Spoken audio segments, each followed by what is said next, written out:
Hello and welcome back to 4FS Gaming. In this video I want to talk about the Colossus.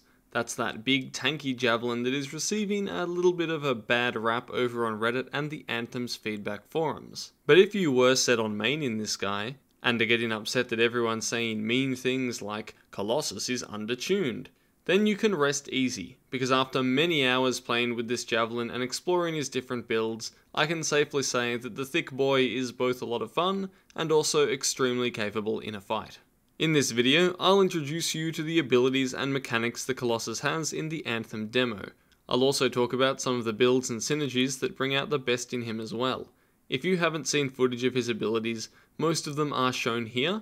Now this isn't really an in-depth guide because a lot can change between now and the full release, but if you want to learn more about the Colossus Javelin, I think that this is a pretty good video to keep watching. So there are a few big differences between Colossus and other javelins. Firstly, he is big, and slightly slower. This can be problematic because his larger hitbox seems to attract a lot of enemy fire, and he can't get out of the way and behind cover as quickly as the other javelins.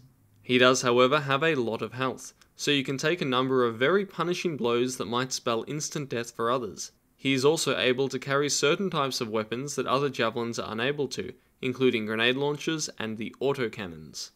Another distinguishing feature is that Colossus has no overshield, and no dodge ability. At first, this is what makes many players instantly dislike this javelin. The lack of an overshield means that all damage is pretty much permanent, so you can't peek out of cover and then fly away to regenerate most of your defenses. The Colossus does have one very powerful tool that I believe offsets these drawbacks completely. Instead of a dodge, he has an actual shield, the kind that you can pull up in front of you. This can absorb a lot of damage, much more than say the Ranger's overshield, and when you put it away it recharges extremely rapidly. You can also activate and deactivate this shield almost instantaneously. You can fly with this shield, you can sprint with the shield, you can ram enemies with the shield to damage and knock them down, which is really strong. Just remember that the shield will only defend you from the front. You also cannot shoot weapons or use most abilities when the shield is up, but you can melee.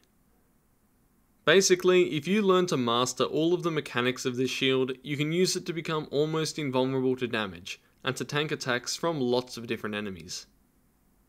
It can also be combined with your area of effect melee attacks to deal insane damage to nearby enemies. The Colossus melee attacks are also really strong, because they are high damage, and if you do a slam attack from above, the damage will be an AoE. They also act as combo detonators. Let's talk briefly about combos, because Colossus, probably even as much as Storm, is able to easily create his own gigantic combo detonations without relying on teammates. When Colossus detonates a combo, it releases an AoE explosion. His melee attack can detonate these combos, and he can achieve that while keeping his shield raised. Now most of you are probably here to see a showcase of his abilities, so here we go. This is a burst mortar that does large AoE damage. He also has a lightning coil that shocks targets over time and allows you to use the shield or shoot weapons while it is active, and it also detonates combos. There is a similar shock coil which does strong damage to enemies in an AoE around you, and it primes them for combos. He has siege artillery, which fires a strong explosive shell that can detonate combos. Then there is the flamethrower. This is a personal favourite of mine, which does massive damage to enemies, primes them for combos, and also never seems to run out of energy with massive reserves. Then there is the flak cannon, which is like a shotgun in your pocket for extra bursts of damage up close. The rail gun, which deals impressive range damage and detonates combos. And the venom spitter, which deals blobs of acid damage and primes enemies for combos.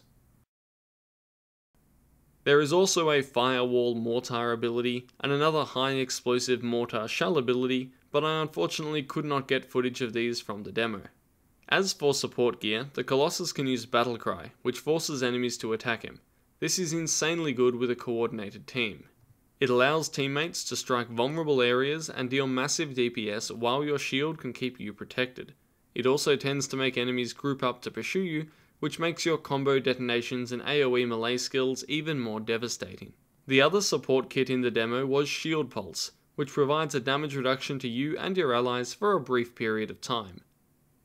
Then there is the ultimate ability, Siege Cannon. This makes you essentially invulnerable while you fire off 3 extremely large and powerful explosive shells, kind of like tank shots, and the results speak for themselves. Now I would expect that the full game comes with more abilities than those shown here, but hopefully it gives you a good idea of the kind of things to expect out of the Colossus Javelin.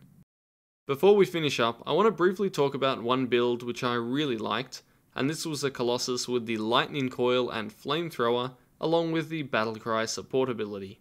The weapons don't really matter because with this build I barely use them unless trying to deal damage to a boss at range. Now you can use Battlecry to draw in enemies and then lick them with the Flamethrower to prime for a combo finish from either your Lightning Coil or Jump Melee. The abilities come off cooldown super fast, so you can just rinse and repeat for trash mobs. For those pesky shielded enemies, hide behind the shield or use it to shield bash and knock them down, giving you time to strip shields with help of the Flamethrower. Once they are set alight, the continued Lightning Coil blasts will finish off the combo, keeping them knocked down and easy to put down for good. If you are struggling with Colossus, I implore you to be more creative with the shield. Pull it out to tank damage, and then let it recharge when nothing is incoming. Use it to knock down big threats to give you some extra time before they can damage you, and practice keeping the shield up as much as possible to protect your large, but not very regenerative health bar. At least at the moment, Colossus works best as a melee brawler, so treat him like that and you won't be disappointed. Just don't get surrounded, because that shield only works from the front. If you have any further questions or builds that you would like to share, please comment below, and consider subscribing if you want to see more from us here at 4FS Gaming. We also have our Discord server for the 4FS community, which is linked below if you would like to drop by. Thank you so much for watching, and hopefully the next iteration of the Anthem demo next weekend runs smoothly for everyone.